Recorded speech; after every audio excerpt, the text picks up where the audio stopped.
Baik, melanjutkan video materi tentang mikromeritik. Pada video kali ini kita akan belajar mengenai parameter atau karakteristik dari serbuk ya, dimana kita akan belajar mengenai apa itu porositas, kemudian kerapatan partikel, dan juga ada contoh-contoh soal atau perhitungan. Porositas atau nama lainnya adalah rongga dari serbuk adalah perbandingan volume rongga terhadap volume bulk dari sebuah pengepakan yang digunakan dalam persen epsilon dikali 100 ya, dimana rumusnya adalah epsilon sama dengan VB dikurangi VP per VB sama dengan 1 min VP per VB, dimana V sama dengan VB dikurangi VP. Epsilon itu sendiri adalah porositas, VB adalah volume bulk, kemudian VP adalah volume partikel. Sebuah sampel serbuk kalsium oksida dengan kerapatan sebenarnya 3,203 dan bobotnya 131,3 gram mempunyai volume bulk 82, cm3. Jika ditempatkan dalam gelas ukur 100 ml, hitunglah porositasnya.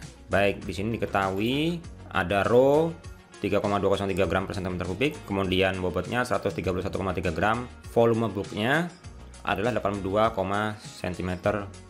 Ditanya epsilon atau porositasnya. Pertama adalah kita menghitung volume partikel menggunakan rumus rho sama dengan W per Vp atau M per V ya, sama. Sehingga volume partikel diperoleh dengan cara W dibagi rho atau 131,3 dibagi 3,203, diperoleh volume partikel adalah 41,0 cm3. Kemudian kita hitung porositasnya, epsilon sama dengan VB min VP per VB atau 1 min VP per VB, yaitu 82 dikurangi 41 per 82, kita peroleh 0,5, atau jika dalam satuan persen menjadi 50%, sehingga porositasnya adalah 50%. Kerapatan partikel itu secara umum didefinisikan sebagai bobot per satuan volume ya. Di sini ada dua nanti. Yang pertama adalah kerapatan sebenarnya. Jadi kerapatan sebenarnya atau rho merupakan kerapatan dari bahan itu sendiri, tidak termasuk rongga dan pori-pori. Alat yang digunakan seperti densitometer helium, piknometer, hidrometer, dan lain-lain. Kerapatan sebenarnya itu punya rumus umum rho sama dengan M per V ya, di mana rho itu adalah densitas, massa jenis atau kerapatan nama lainnya, satuannya gram per cm3 atau gram per mili, di mana M adalah massa benda, satuannya gram, dan V adalah volume benda, satuannya cm3 atau mililiter. Kemudian yang kedua adalah kerapatan granul atau rho G. Didefinisikan sebagai volume granul yang merupakan volume partikel plus ruang dalam partikel. Penentuan kerapatan granul adalah dengan menggunakan metode pemindahan cairan atau elaksa. Dalam kerapatan granul dikenal dengan istilah porositas dalam partikel ya, yang dirumuskan sebagai berikut. Epsilon dalam partikel atau porositas dalam partikel sama dengan Vg min Vp per Vg ya, dimana Vp itu adalah volume partikel sebenarnya, kemudian Vg adalah volume dari partikel bersama dengan pori-pori dalam partikel, rho G adalah kerapatan granul, dan rho adalah kerapatan sebenarnya. Nah, ini contoh soalnya. Kerapatan granul rho G dari natrium bikarbonat adalah 1,450, kerapatan sebenarnya adalah 2,033. Hitunglah porositas dalam partikel. Yang menggunakan formula di slide sebelumnya, epsilon dalam partikel sama dengan 1 min rho G per rho, sehingga 1 min 1,450 dibagi 2,033 itu sama dengan 0,286, atau jadikan persen menjadi 28,6%. Jadi dalam menghitung porositas itu dijadikan satuan persen.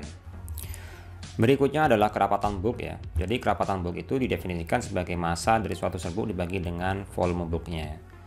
Volume bulknya itu diperoleh dari volume sebenarnya ditambah volume pori-pori dalam partikel ditambah volume ruang antar partikel.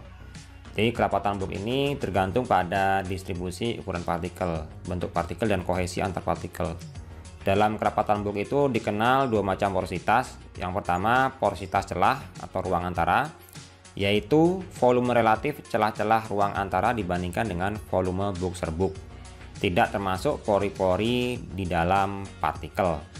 Porositas celah dinyatakan dengan rumus epsilon ruang antara sama dengan Vb min Vg per Vb, atau 1 min Vg per Vb atau 1 min rho B per rho G.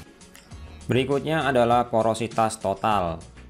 Porositas total dinyatakan sebagai keseluruhan pori-pori dari celah-celah antara partikel dan pori-pori dari dalam partikel. Porositas total itu dinyatakan dengan rumus epsilon total sama dengan VB min VP per VB atau 1 min VP per VB atau 1 min ρB per ρ. Jadi VB itu volume bulk, VP adalah volume partikel. Oke, contoh soal. Berikut ini adalah data untuk 1 gram sampel serbuk granul. Jadi volume zat padat itu sendiri atau volume partikelnya adalah 0,3 cm3 per gramnya. Volume porinya dalam partikel 0,1 cm3 per gramnya. Volume ruang antara partikel 1,6 cm3 per gramnya. Berapakah volume spesifik sebenarnya, volume spesifik granul, volume spesifik bulk? Hitunglah porositas total, porositas antar ruang, dan porositas dalam partikelnya. Oke, jawabannya sebagai berikut. Jadi V-nya adalah 0,3 cm3. Kemudian volume spesifik granulnya dari volume spesifik sebenarnya ditambah dengan pori-pori dalam partikel. Jadi 0,3 ditambah 0,1 yaitu 0,4 cm3. Kemudian volume spesifik bulk itu diperoleh dari volume spesifik sebenarnya ditambah pori-pori dalam partikel dan ruang antar partikel. Jadi 0,3 ditambah 0,1 ditambah 1,6 yaitu 2,0 cm3. Kemudian kita hitung porositas totalnya, yaitu sigma total sama dengan, sesuai rumusnya ya, VB min VP per VB, dimana VB nya 2 kemudian VP nya 0,3 ya per 2, kita peroleh 0,85 atau 85%. Kemudian porositas antar ruangnya yaitu VB min VG per VB ya, dari 2 dikurangi 0,4 per 2 hasilnya 0,8 atau 80%. Kemudian porositas dalam partikelnya yaitu VG min VP per VG atau 0,4 dikurangi 0,3 per 0,4 diperoleh 0,25 atau 25%. Oke, demikianlah contoh soal untuk sifat turunan serbuk. Semoga bermanfaat. Wassalamualaikum warahmatullahi wabarakatuh.